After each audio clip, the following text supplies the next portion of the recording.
এটাই হচ্ছে বাংলাদেশের একমাত্র স্মার্ট এবং পরিকল্পিত একটা শহর, যে শহরটা মোটামুটি হচ্ছে ভালোই। ঢাকার থেকে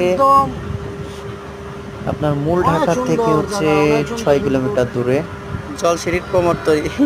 300 ফিট রোডের একদম সাইডে। মানে এটা কথা দেখলে আপনার মনে হবে যে এটা বাংলাদেশের কোনো শহর নয়, এটা মনে হবে যে সিঙ্গাপুরের কোনো শহর। আসলে এটা বাংলাদেশের একটা পরিকল্পিত শহর, আর এই শহরটা হচ্ছে যে এটা পুরো আর্মিরা একটা রাউন্ড দিবে, মূলত বুঝছেন? কনস্ট্রাকশন কাজগুলো এটা করতেছে, পুরো একটা রাউন্ড দিব ওই তাদের সাইড। পরিকল্পনায় এটা বাস্তবায়িত হচ্ছে। তো এখানের এটাই হচ্ছে বাংলাদেশের একমাত্র পরিকল্পিত একটি স্মার্ট সিটি।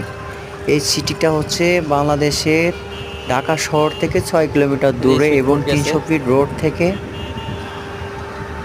তার থেকে কিছুটা পাশেই হচ্ছে এই শহরটা অবস্থিত।